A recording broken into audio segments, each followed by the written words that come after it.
Hi everyone, welcome to the channel. So we are in the final stretch before Clat 2026, and I know most of you are busy with the mocks. Let me just once confirm. Right. Yeah, so we are in the final stretch before Clat 2026, and yeah, most of you must be busy with the mocks, revising GK, tying up loose ends on DI. So today's video is sort of last minute hack for RC and CR. Now, normally I would not recommend for it for, you know, it as an approach under normal circumstances, and I'll get to this,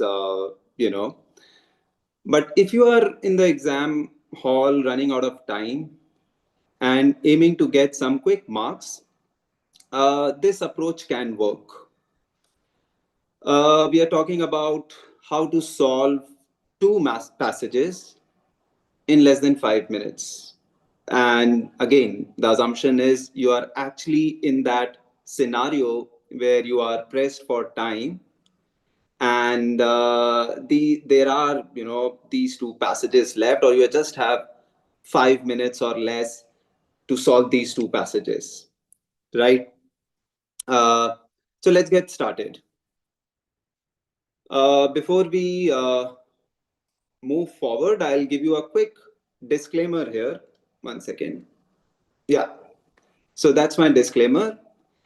So this is not your standard method of solving the passages, and those whom I have taught know that I'm usually against this method, right? But then we are talking of a circumstance, very specific circumstance, wherein, as I said, you have just 5 minutes or less, and you have these two passages left. And now these two passages could be either in English or in critical reasoning. Now, if you have the time, right, and if you are cruising smoothly on the paper and you expect to solve the paper in time, you think the passages are not that difficult, right? Then you just follow the conventional approach, right? The conventional approach being read the passage, grasp the main idea, and then solve the questions, right? This will be your go-to usual approach, right? But yes, if you are pressed for time, and again, you are a strong enough reader, you are a good reader, which most of you would have become, especially at this stage of preparation, right? Then the strategy could work effectively. Now, the strategy that we'll delve into is based on skimming and scanning, right? And that too we discuss in our classes when we solve RC passages, right? Right. So under this, under this strategy where you are trying to solve these two passages under 5 minutes, you are not starting at the passage, right? You're starting at the questions, right? So what would you do? Do you start solving question number one? You look at question number one and start hunting for the answer in the passage? Actually, not, right? So when we are adopting this strategy, right, wherein we are reading the questions and then going into the passage later, we are not doing a complete read of the passage before jumping into the questions, right? In such a scenario, the question selection, right, the way we have to answer the questions, that question selection will also be strategic. We'll not immediately start looking at question number one and try hunting for its answer in the passage, right? Remember, we haven't read the passage. So what kind of questions should we, should be our starting points? Now, the questions, right? The questions that we would start at would be those questions that do not require the reading of the whole passage. Now, will you be able to will you be able to identify such questions in which you think it won't involve or it won't require the full reading of the passage? Of course, yes, right? As I said, we are at a stage when you may have done 30, 40, 50 odd mocks, maybe some of them have are reaching 100 mocks. So when we are at that stage, of course, we understand what question types would require reading the full reading of the passage and what question types would require reading a certain portion of the passage to get to the answer, right? So firstly, what we'll do is we'll identify those questions in which could be answered by reading some specific portions of the passage, right? So these questions, we are calling them specific context questions, right? Context specific questions. Now, these are the questions where the answer lies in a specific phrase, a specific line of the passage, or it pertains to a small portion of the passage, does not require the whole reading of the passage, right?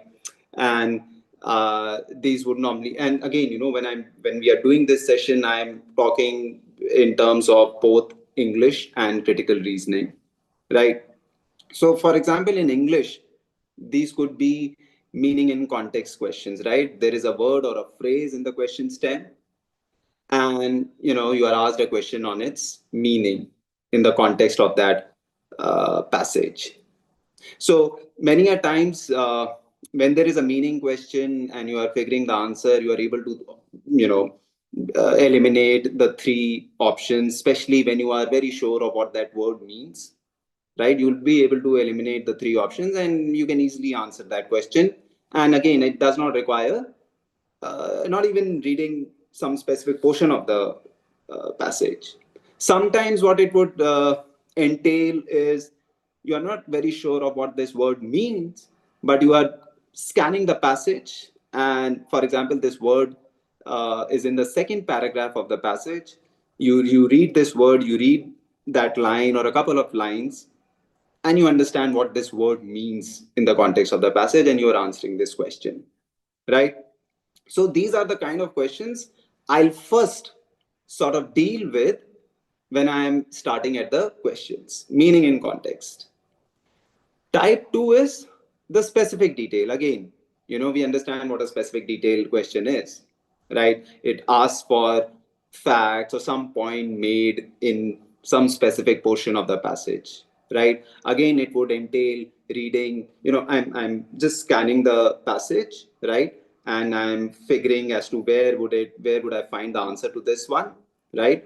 And I'm just reading that relevant portion and answering this question, right? So specific detail, in many a times what happens is in the question stem, and it is covered in bullet point 3, the question stem contains a certain statement from the passage, a certain phrase from the passage, right? And the question is on that particular statement, on that particular phrase, right? So I'm answering such questions before I move on to the next category of questions, which is the main idea question, right? So, the point number 3, questions quoting lines or statements. I can go to that particular portion of the passage. It becomes easy for me to locate that portion in the passage.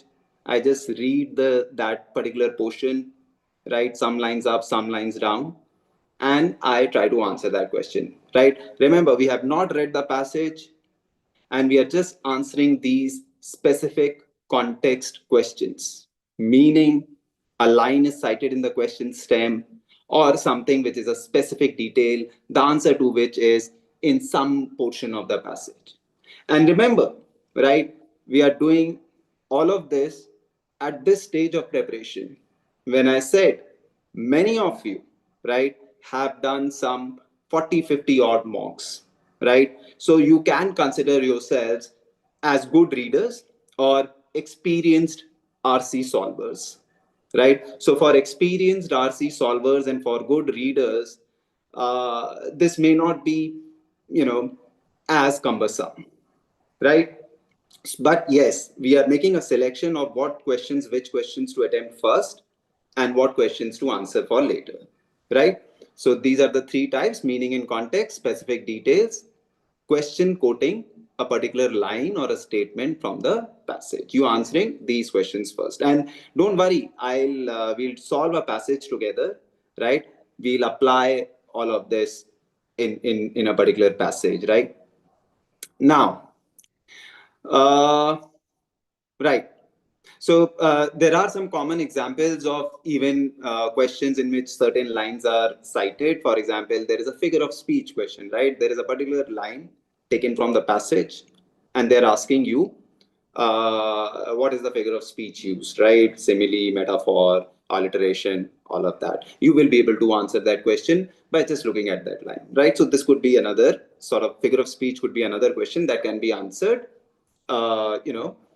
immediately without reading the passage, right?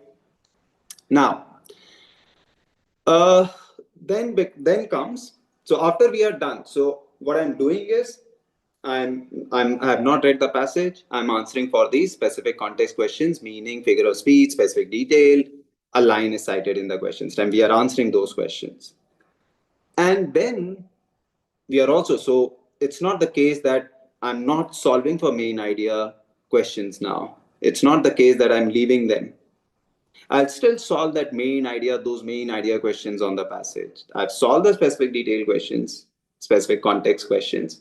Now I'll move to the main idea questions. What do you think?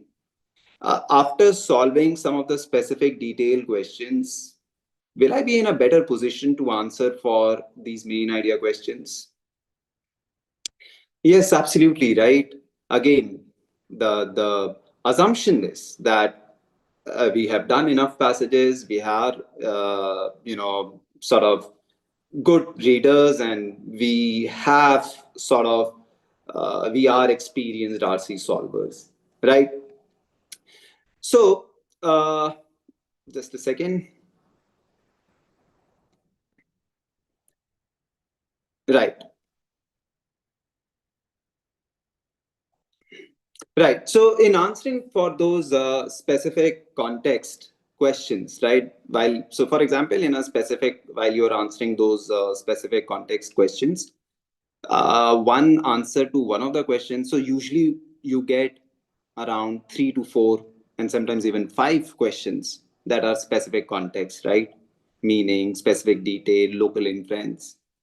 So when you're answering for those questions without reading the passage, right? In answering those questions, you'll naturally, you know, uh, read some small sections of the passage. You may read some portion of the first paragraph, you may read some portion of the second, and even some portion of the third paragraph.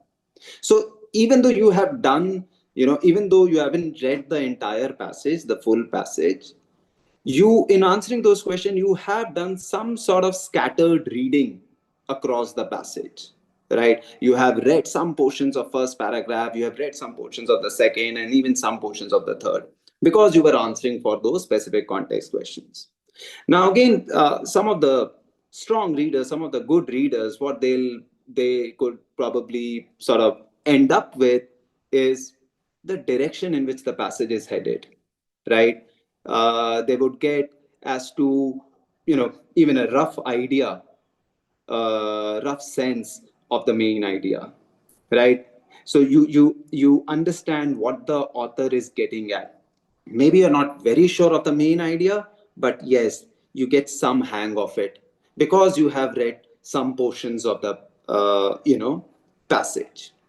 So as I said, while solving for specific context questions, I have been able to read some portions of the passage, and in effect, I have some sense of what the passage is about, right? And maybe while I'm answering for a main idea question, or a tone question, or a primary purpose question, any of those global inference questions, I may want to read some portion. Maybe the third paragraph was completely left. Maybe I'm reading quickly the third paragraph, very in a skimming way, and I'm answering for the main idea question. Sometimes I may not feel the need, on easier passages. I may not even feel the need of reading the rest of the passage, right? And I'm able to answer for this main idea or a primary purpose question. right? So you have not read the passage, right? And you are solving first for specific details, specific context questions, and then you are moving to a main idea question, right? But yes, we'll put this to test, right? uh, but essentially what I'm trying to say here is, this is the sequence we are following. Skip the passage initially, solve local context questions first. Specific local context would mean specific detail questions, specific context. Use skimmed info to answer for global questions. So remember, you are not guessing here, right? You are in a way building the big picture. You are reaching the main idea from the small sort of pieces that you have read, right, while you were answering for those specific detailed questions, right? Now, what I'll do is very quickly, we can put this to test, right? Uh, we have this passage here, okay? Now, the passage is 1, 2, 3, 4, and 5 paragraph, not a small passage, right?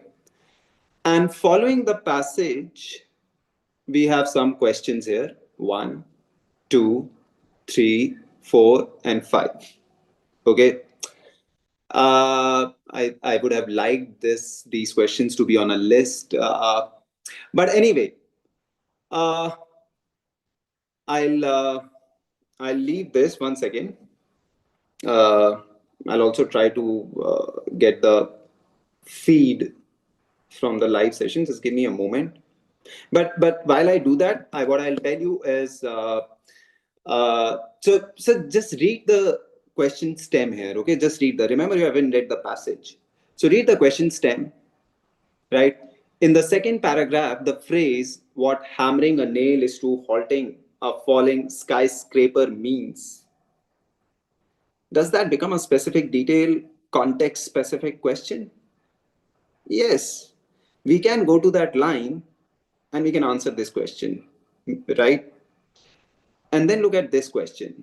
In the first paragraph, the author uses lie, this particular word, to refer to the. This again looks like a specific context question. The third question is, the author lists all of the following as negative effects. Just a second. Negative effects of the use of plastics, except the. That too looks like a specific context question. Question 4, which of the following interventions would the author most strongly support? Intervention. Maybe there's some problem cited in the passage. It does not really look like a specific context question. It looks more of a, something that would require, a broader read of the passage, right? So maybe question 4 is something I'll attempt later.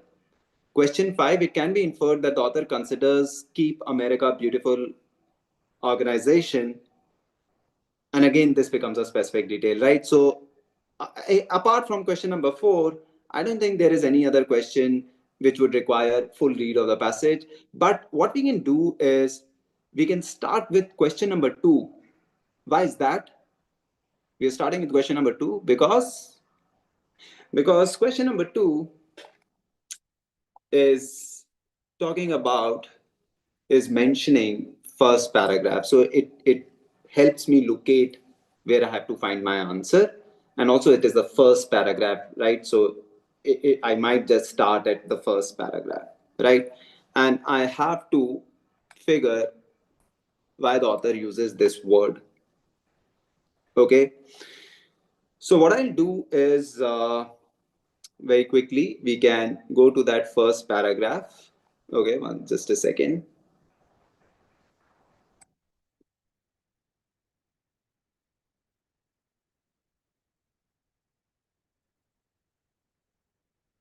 So this is the first paragraph. If you can very quickly read this first paragraph, and then we can go and then just read the first paragraph, okay?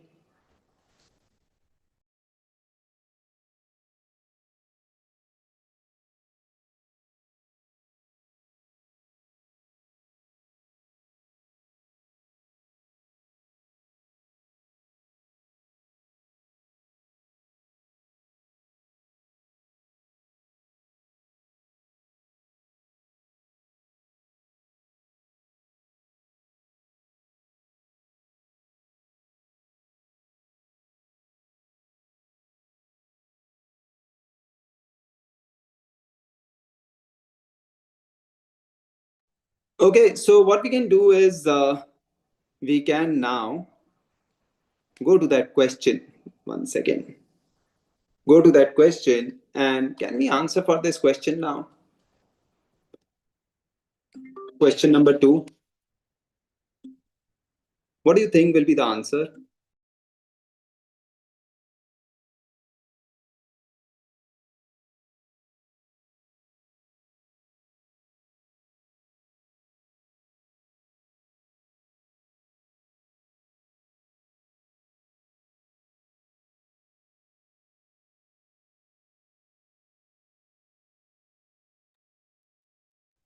Okay, so I'm getting some answers here.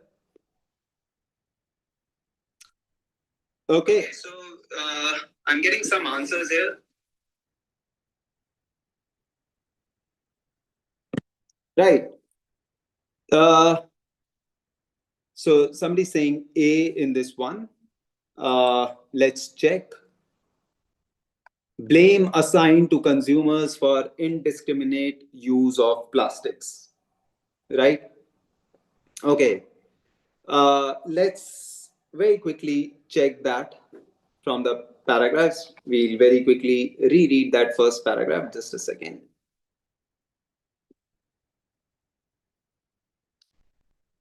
The only thing worse than being lied to is not knowing you are being lied to. It's true that plastic pollution is a huge problem of planetary proportions.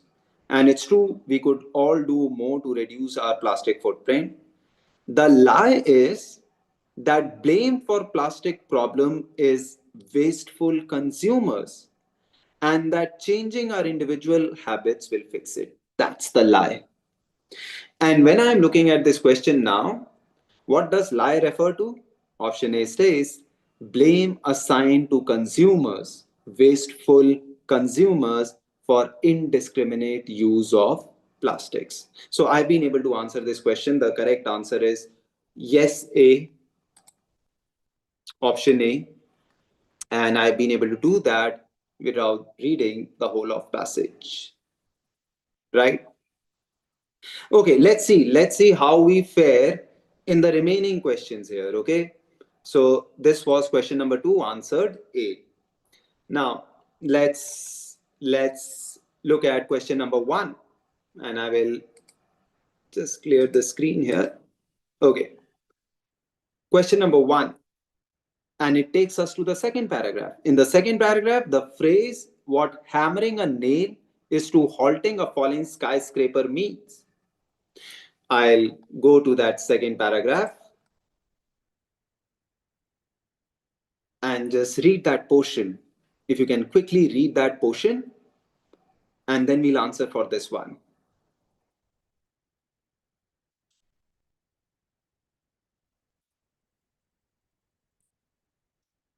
This is the portion, right?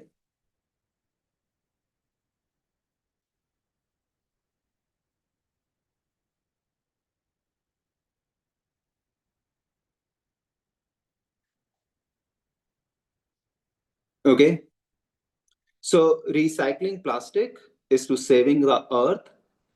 What hammering a nail is to halting a falling skyscraper. So hammering a nail, the skyscraper is falling and you're just hammering a nail. What does it imply? The efforts are inadequate.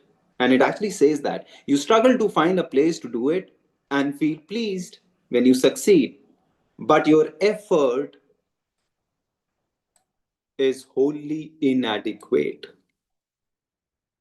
right? Recycling plastic is an inadequate effort, right? So, can we answer for that question, everyone?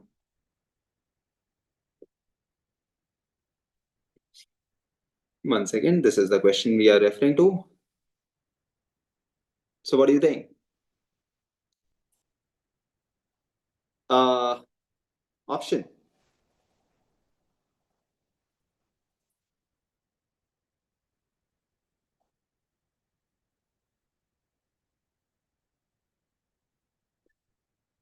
Right, very quickly. Okay. So, again, we have an answer which is option C. Let's look at C. Focusing on consumer behavior to tackle the problem of plastics pollution. Recycling plastic. Who is it sort of the responsibility is pinned on? The consumer. Who needs to make that effort? The consumer. And according to the author, that's the problem. Let's look at some other options. A says relying on emerging technologies to mitigate the ill effects. That is out, surely. Encouraging the responsible production of plastic by firms. That's not what this phrase means. The phrase means that if you are asking people to use recycling or whatever, that plastic that can be recycled, that effort or recycling plastic is inadequate, right? So B is out. C says focusing on consumer behavior to tackle the problem of plastics pollution. That looks like a very good option. That effort is inadequate. D says focusing on single-use plastic bags to reduce the plastics of footprint.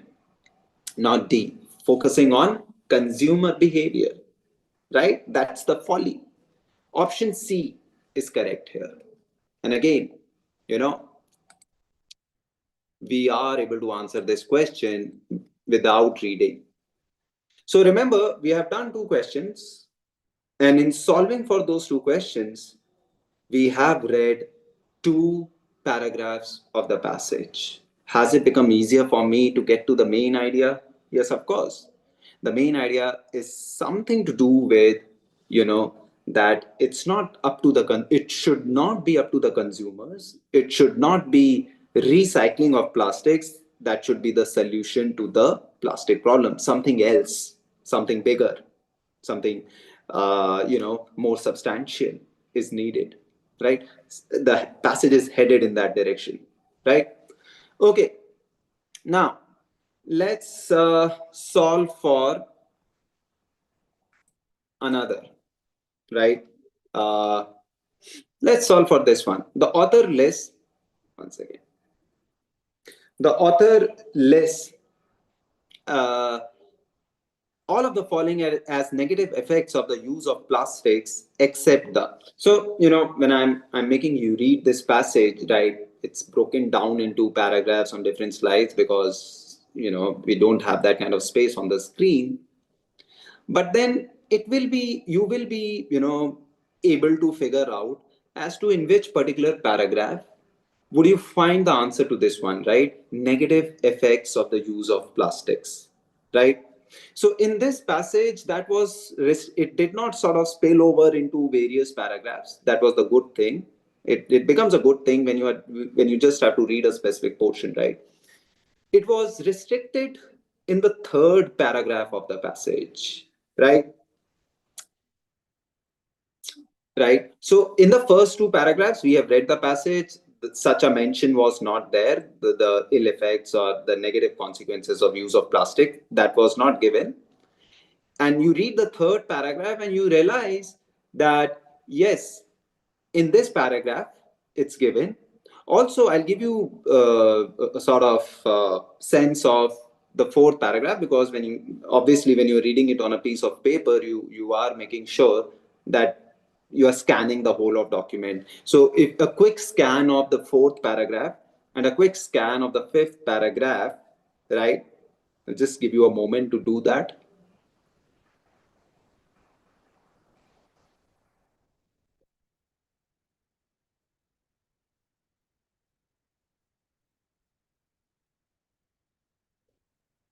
Now, with that quick scan, you may have realized that the answer to this question was not in the fourth or the fifth paragraph.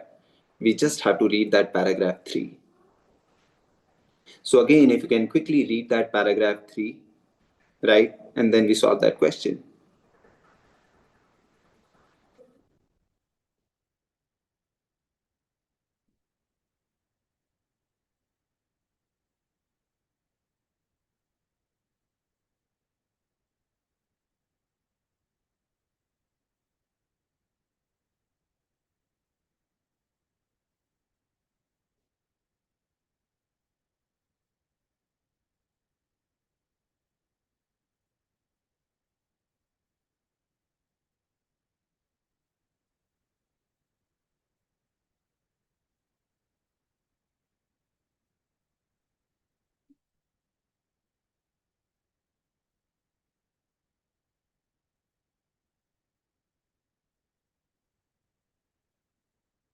Okay, so can we now answer for that question by reading this portion of the passage?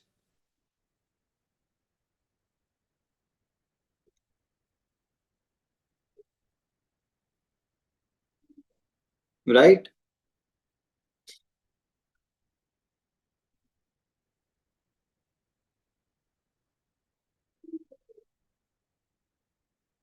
Okay, let's go to that question now. The author lists all of the following as negative effects of the use of plastics, except, right?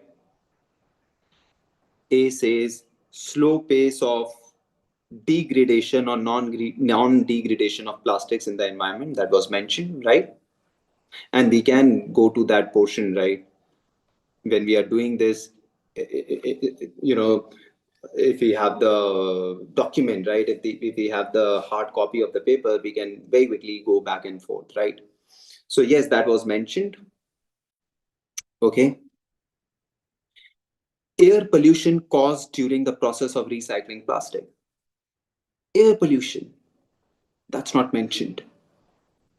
Adverse impacts on the digestive systems of animals exposed to plastic, that was again mentioned. Poisonous chemicals released into the water and food we consume, that again was mentioned, right? B did not find a mention in the passage in that particular paragraph. B is correct, right? So we mark B once again. We mark B and move on, right? So we have answered three questions. Question number two, that was the first question, then question number one, and now question number three, right? We move on to the next one, right? So, one second. So we have this fourth, which of the following interventions would the author most strongly support? We said that might involve a sort of more elaborate reading of the passage. But then question number five, it can be inferred that the author considers the Keep America Beautiful organization. And while we were scanning for the answer for the third question, we did find Keep America Beautiful in the fourth paragraph, right?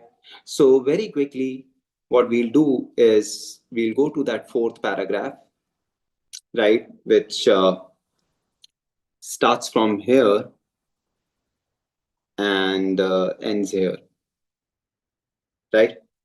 So if you can go through that portion, and then we'll answer for that question.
Okay, so what it says about Keep America Beautiful is that it is not something, you know, not some. It's not a noble idea.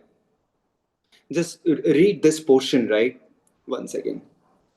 Uh, I'll just underline, right? At face value, these efforts seem benevolent, but they obscure the real problem, and that what Keep America Beautiful is doing, obscuring the real problem, which is the role that corporate polluters play in the plastic problem corporate polluters, right?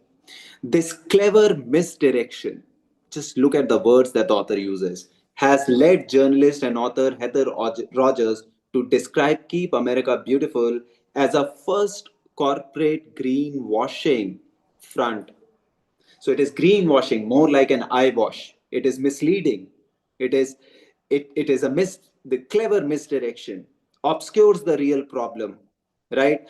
Just look at the last line. Keep America Beautiful has been the shift the onus of environmental responsibility onto the public, while simultaneously become a trusted name in the environmental movement. So shifting the onus onto the consumers. Who is doing it? The corporate polluters, the Coca Colas of the world, right? It is a clever misdirection that stays in my head. And then I'm answering for this question, okay?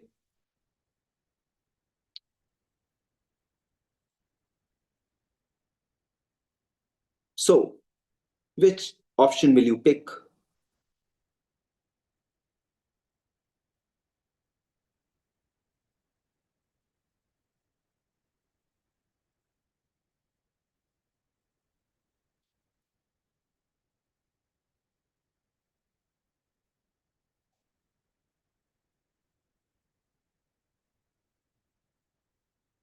Right?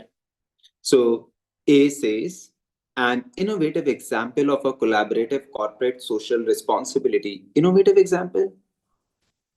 The author said it is a clever misdirection, right? So A is out. A sham, as it diverted attention away from the role of corporates in plastic pollution. Yes, it shifts the onus onto the consumers. So it's a sham. It's just a front. It's just pretense, right? B looks good. An important step in sensitizing producers. Important step is out.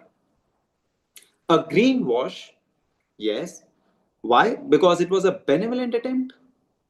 This is wrong, right? So D is also out. Option B is correct. So we understand, right? We understand option B. Okay, a sham as it diverted attention away from the role of corporates in plastics pollution. Again, we have been able to answer. So just see, this passage turned out to be, an easier one, let's say, because the questions so asked were on each of the paragraphs, right? So I did not start at the passage, I did not read it, but in solving those questions, I know where the passage is headed. I understand what is that approximate central idea, right? Now, will I be able to answer question number 4? One second. Just check. Just check question number 4, and we are not going back into the passage. Just attempt question number 4, everyone.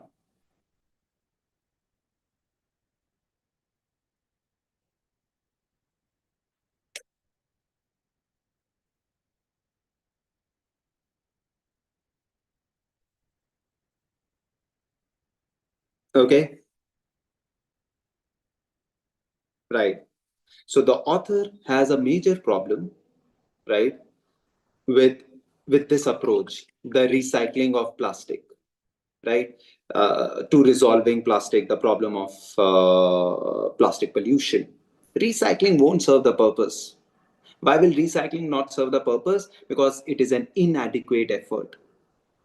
You are shifting the owners to the consumers of plastic, but the onus of resolving the plastic problem should be on the producers, on the corporates, not on the consumers of plastic. So, what kind of intervention is the author looking for, seeking? A. Completely banning all single use plastic bags. Yes, right. But not only single use, but all plastic. The author says single use is a sham. You have to single use or recycling or all of that. Even the recycling, the plastic that can be recycled, even that has to be completely out of the system, out of the ecosystem. No plastic, zero plastic is what the author is sort of looking for. So A is out because not only single use plastic, but all plastic. B, having all consumers change their plastic consumption habits. Not the consumer, the onus should not be on the consumers. The onus should be on the producers, right? The corporates. Recycling all plastic debris in the seabed. Maybe yes, but more than that, right? Recycling is just inadequate, the author said in the second paragraph. We remember.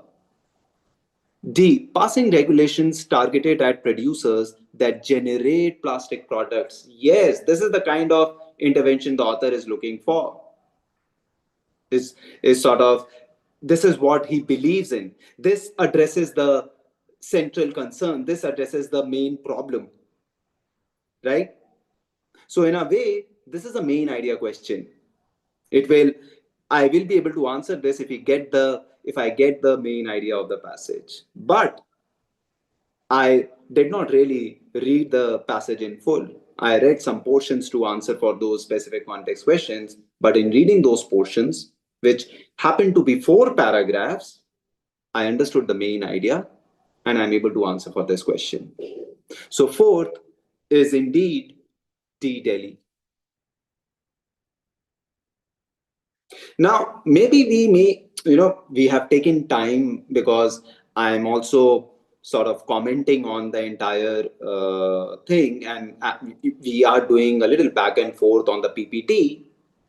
But trust me, had you been solving this passage from a piece of paper, it would have happened in quick time, right?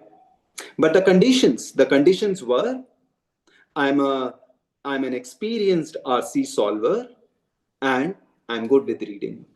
Those are the conditions, and we are currently catering to those students who are about to take the exam and who have done 40, 50 odd mocks. So for you, it will become a sort of an easier exercise to undertake. So we have some time and we can extend this beyond 8 also. So what I'll do is we'll just quickly do one more passage in the same way, right? So just be with me, okay, everyone? And let's try to do one more passage, and that will sort of, in a way, make us more comfortable probably to adopt this approach. And remember, this approach is not for usual circumstances. In usual circumstances, I'm reading the passage first and then going into the questions. This approach is when I'm pressed for time. Okay, so this is the second passage, okay? Again, this is the first paragraph of the second passage. This is the second and third, fourth and fifth, and even sixth.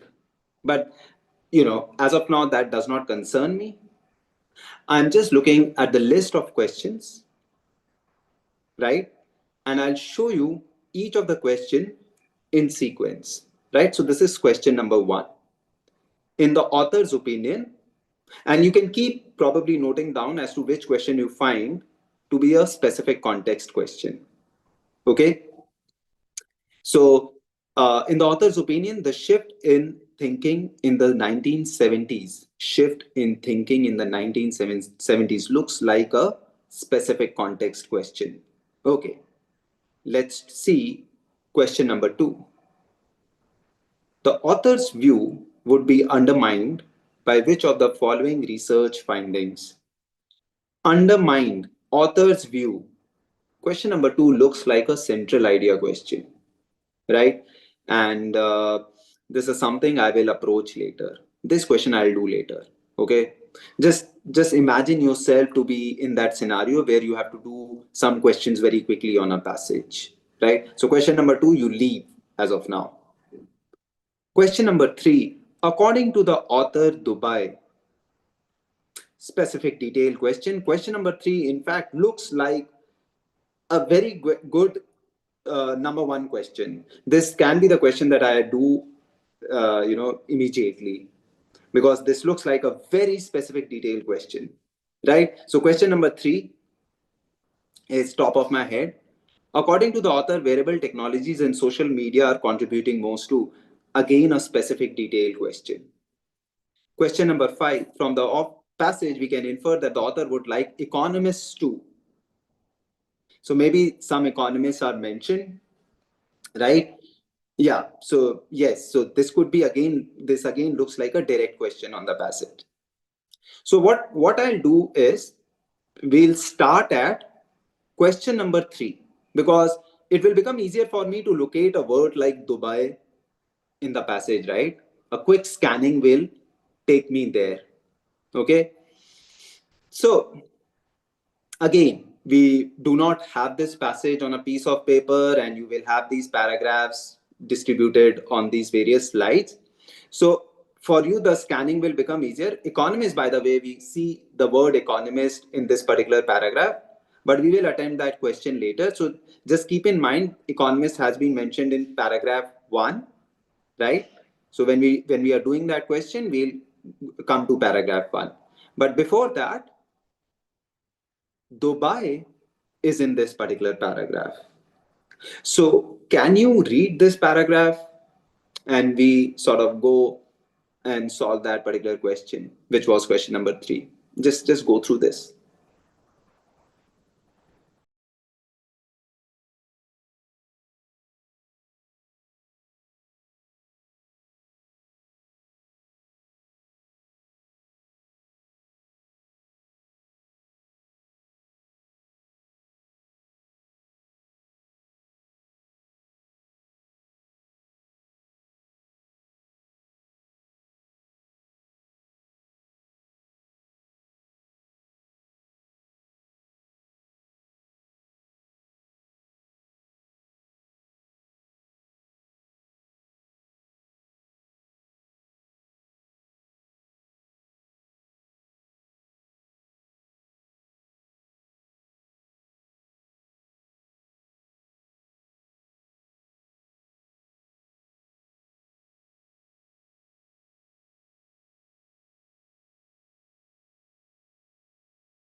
Okay.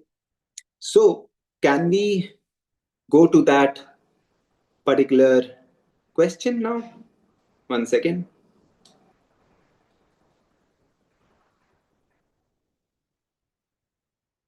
So what do you think? The answer to this question?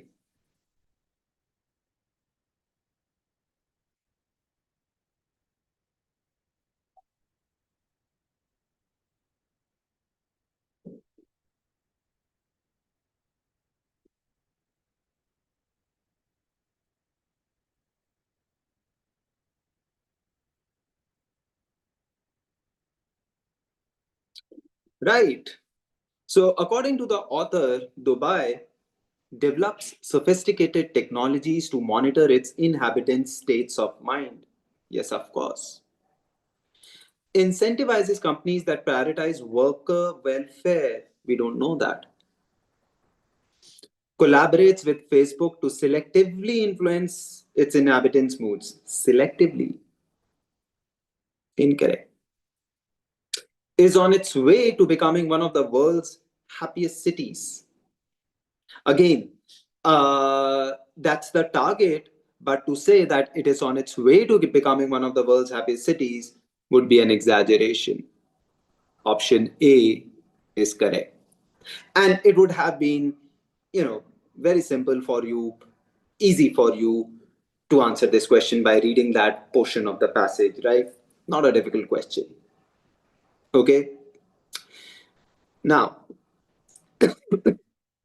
what we'll do is we'll take up another specific context question, read the relevant portion, and solve it, right? So the next one, what we could do is this particular question. 1970s. In the author's opinion, the shift in thinking in the 1970s, right? And again, had you gotten a sort of physical copy to read this passage, you would have realized that this particular shift in thinking in 1970s has been discussed in the last paragraph of the passage. What I'll do is take you to that last paragraph, okay? And you would have immediately sort of spotted this.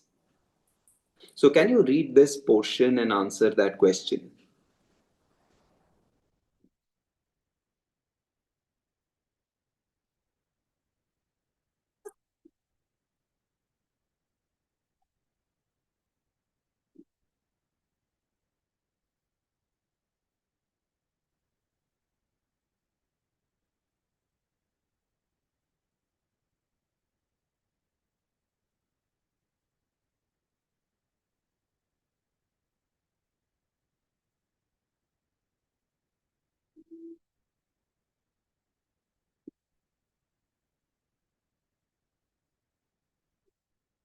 Right? So, we understand what the paragraph is about. Since the 1970s, depression has come to be viewed as a cognitive or neurological defect and never a consequence of circumstances. All of this simply escalates the sense of responsibility each of us feels of our own feelings, right? That this is a neurological defect.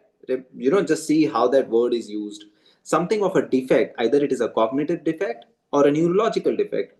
What it does is increases that sense of responsibility and a sense of failure when things go badly, right? We feel extremely responsible when we feel unhappy, and we feel sort of a sense of failure when we fail to sort of feel happy, right? And that looks like problematic, right? Remember, and also see the last line: we won't get there, we won't be happier by making this often fleeting emotion ho gaya, that does not stay there for a long time, the overarching goal. If we have to, as a society, become happier, we can't be obsessed about, you know, becoming or keeping happy. We can't be really obsessed about it. We can't treat it as a defect. Otherwise, it will increase a sense of responsibility and therefore a sense of failure, right? So it seems that notion seems problematic, right?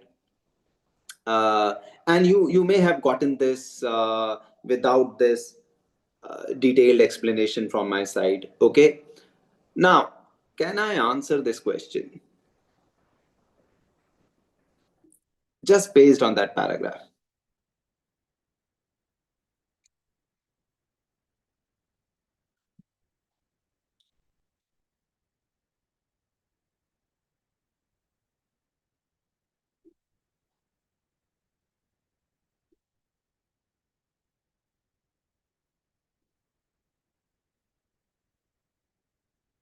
Right. Let us do it together now. The author's opinion: the shift in thinking in the 1970s, A says, introduced greater stress into people's life as they were expected to be responsible for their own happiness. That looks like a good option. Was a welcome change from the earlier view that depression could be cured by changing circumstances. Welcome change. The author sort of portrays it as something problematic. Welcome change is the opposite. Put people in touch with their own feelings rather than depending on psychologists. That also is not getting inferred. C is out.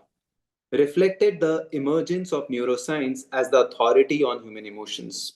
Again, not getting inferred. D is out. Option A becomes an easy option to pick here. I've not read the passage. I've been able to answer this question. Just reading the relevant portion. Right? Now, then we can do the fourth question once again. Fourth question was also we have done question number 3. so far, question number one.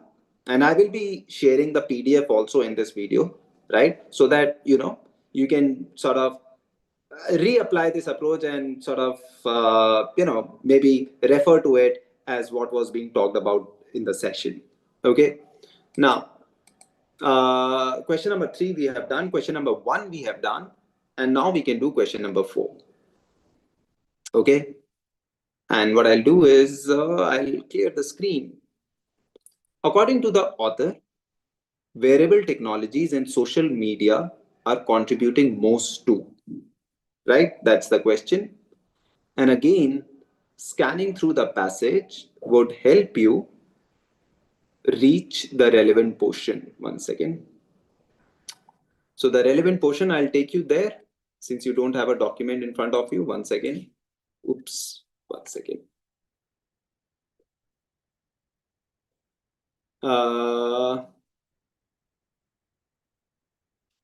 This is the relevant portion. Okay. How did I get there? Social media here, and wearable technologies is also somewhere here.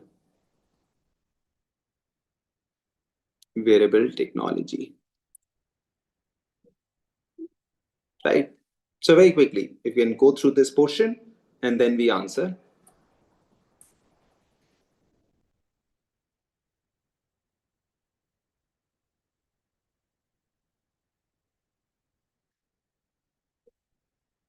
So quickly read this portion and then we answer for the question.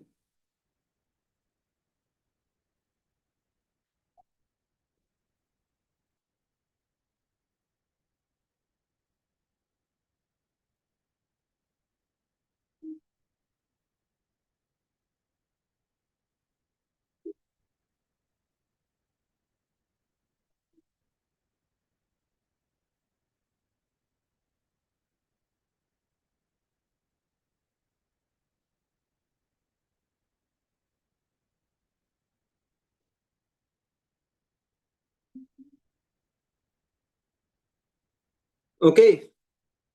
So what the author is saying here is we are no longer just dealing with happiness in a philosophical or romantic sense. It has become something that can be monitored and measured, including by our behavior.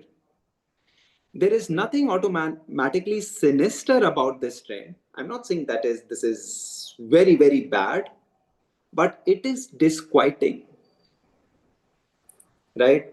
There is some, you know, sort of the author finds it uneasy, right? This is not right. That the business and experts driving the quantification of happiness claim to have our best interest at heart. So the author, you know, sort of doubts them. Quantification of happiness claim to have best interest at heart. The author doubts that, right? Often concealing their own agendas in the process, right? So when these companies, right, social media companies and companies that manufacture these wearable technologies, when they say that we are doing this with good intention, right?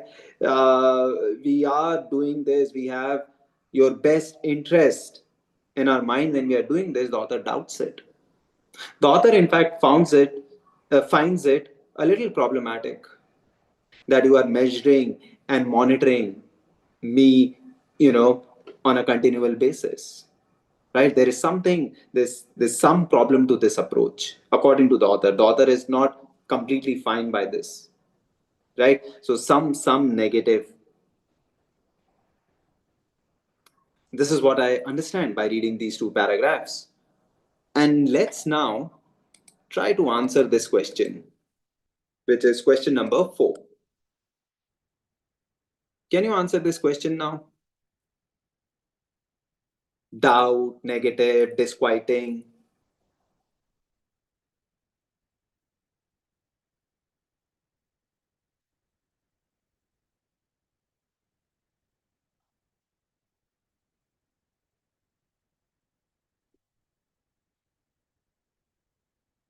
Right. So let's try to do this. Happiness as a personal project, right? This looks like somewhat positive, if not entirely positive. And remember, there's a negative sort of attitude attached to that, how the author feels about wearable technologies and social media, right? Disciplining individuals to be happy. And in fact, I'll give you this, right? Maybe while locating the answer for this question, we just read those two paragraphs. But yes, it required somewhat an extended read. And in fact, disciplining is the word used later in the passage. But still, you remember our situation. The situation was we are pressed for time and we are trying to extract as many marks in under 5 minutes on these two passages, right? So let's work under those constraints, right? So but yes, when I'm looking at option B, disciplining individuals to be happy, this looks somewhat negative. That word disciplining, right? It's forcing individuals to be happy. How? By measuring and monitoring and giving you reports on a regular basis, right? See, depression as a thing of past. you know Actually, the author does not feel or believe that wearable technologies and social media will make things happy and will resolve all the problems. In fact, the author casts a doubt on these devices, on this technology, right? He looks at them with suspicion. So C is also out. So A is out, C is out, because C also looks something positive. Look at D, making individuals aware of stress in their lives. So that unto itself, I think that option, there's no major problem with that. But then that does not sort of answer the question fully. Now, making individuals aware of stress is, yes, that's the functional area, that's the functional part of these wearable technologies and social media, but it does not capture the author's view. They make up individuals aware of stress, but the author thinks this is maybe, you know problematic. This is what the author finds it problematic, and looks at this with suspicion. So this option does not capture that author's attitude. So option B is correct. So I'm saying this, right? This question was a slightly tricky one, and many of the people actually give D as the answer. But B is the correct option because it captures the author's view, author's attitude, right? And uh, I can, because remember, we are working under constraints. We don't have enough time to read the entire passage. But yes, had we had that time, we would have answered this better, because later in the passage, the author does talk about this. As in, it sort of links this. जो वो दो paragraphs में हमने पढ़ा था, and then the author links this to, you know, here. This phrase was actually used here. That this becomes a basis to transform or discipline individuals. And this captures the author's attitude, right, which is negative. But then, right, the best way is always reading the entire passage and going into the questions. But we are not sort of looking at the best way, we are looking at this way when we are pressed for time. This way we are only adopting when we are, when we are in that situation. Okay. Otherwise, had it been a classical way of doing this, then we would have read the entire passage, done the questions, right? The chances of getting this question incorrect would have been much lower, right? But those are the constraints we are working in. So, right. So now we answered question number 4. And very quickly, let's look at question number 5. Remember question number 5? It talked about economist. And where did I say?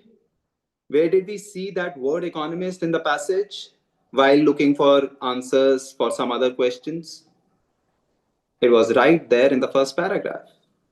So from the passage, so far, before we answer this question, so far what we have found out is that the devices and social media and all those wearable technologies, the way they are going about measuring happiness and reporting the results to the users, all that is not really good according to the author, right? The author looks at them with a lot of suspicion, finds them problematic, right? We so far what this is what we have gathered from the passage. Let's solve for this question. Let's go to once again. Let's go to paragraph number 1 where this was mentioned.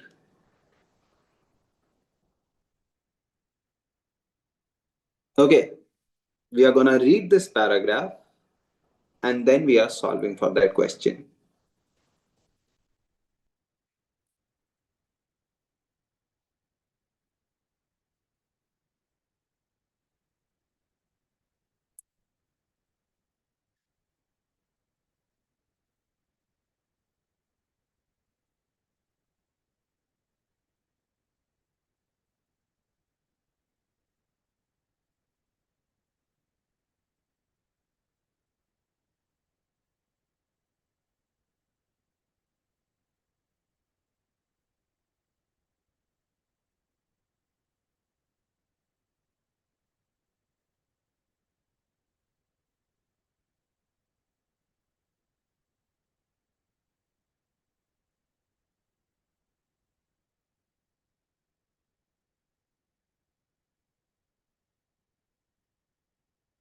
Okay, so economists have spent most of the 20th century ignoring psychology, positive or otherwise, right?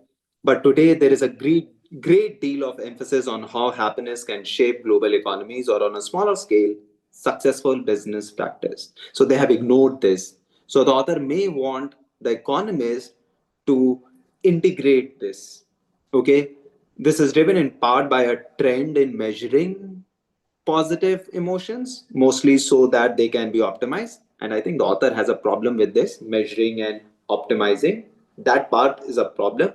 But still, I think the author would want the economist to not ignore psychology. Don't overdo the happiness wala bit. Don't obsess about happiness, but do sort of factor in psychology, right? Because the author finds a problem with wearable technologies and social media way to handle this. Okay. Okay, so let's try to answer this question now, which is question number 5. Will I be able to answer this? That the author would like economists to.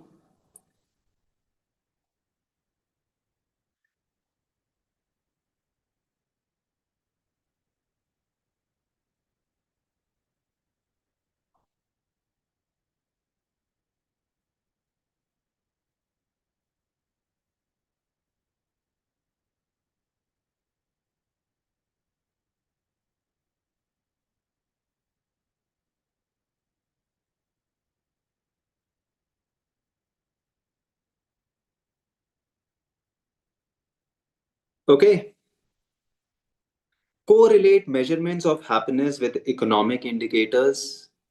Correlate measurements of happiness. The author, again, we understand from what we have read so far, we understand that the author is somewhat against the measurement part of it, right? So A is out. Measure the effectiveness of Facebook and social media advertising. That can be eliminated easily. Incorporate psychological findings into their research cautiously. Yes, don't ignore psychology, but also don't be obsessed about measuring happiness. So cautiously incorporate it, but cautiously C looks very good. Work closely with neuroscientists to understand human behavior. That is, just a distortion of what was given to us in that paragraph. So again, when you are a good reader, when you are an experienced RC solver, you will be able to answer this question just by reading that paragraph. And also, we have read certain portions of the passage while we are answering for some other specific detailed questions, right? So I'll be able to answer this. C is correct. And then the last question, right? Because we understood that question to be a central idea question, so we left it for the last, right? So let's see. This was question number 2.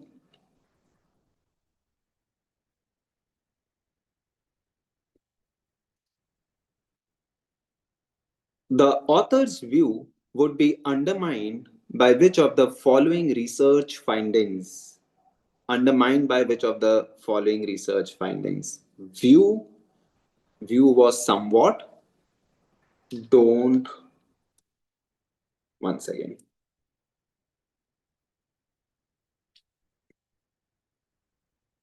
This is the question we are doing. So what was the view? Don't obsess for the companies, right? The social media companies and the companies that are making these wearable technologies, don't obsess with measuring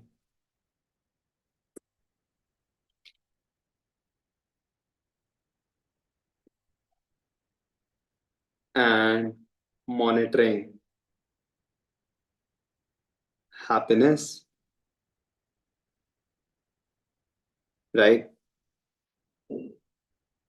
So this is something that I've gathered while reading those specific portion.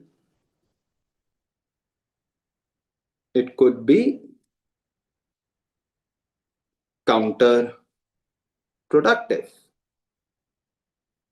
could lead to greater stress, right? Just imagine the device is telling you you're not happy enough. It will sort of make you more stressed about it, that it's under my control, it's my responsibility to be happy. That was given in the last paragraph of the passage, right? So we have to look for an option that weakens this view of the author.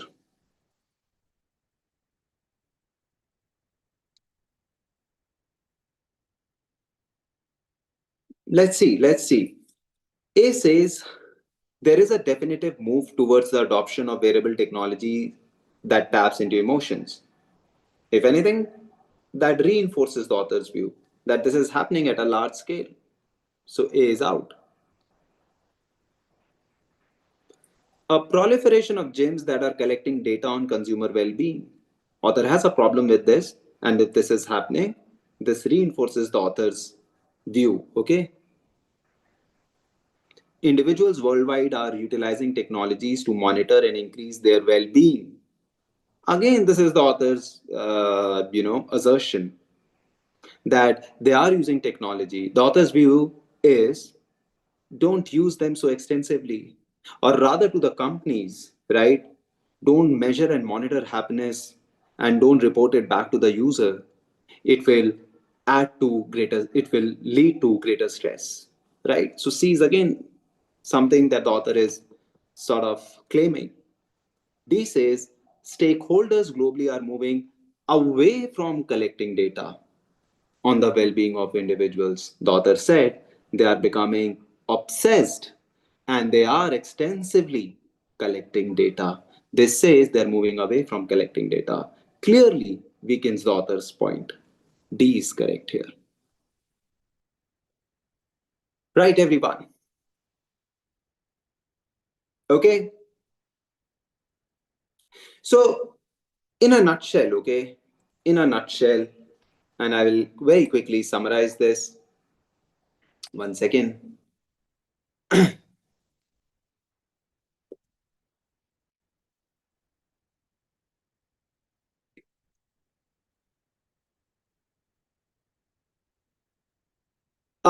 So we are employing this approach only when we are pressed for time. Last 5 minutes or so, and we have to quickly solve these two passages. That's the situation we are in. Otherwise, remember, right? If you are, if you are doing the paper with, usually the case will be you are not requiring this approach.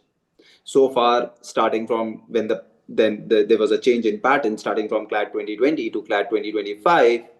I don't think, you know, maybe 2020 to 2023 probably, because, we were dealing with 150 questions, right? So just ignore 2020 to 2023.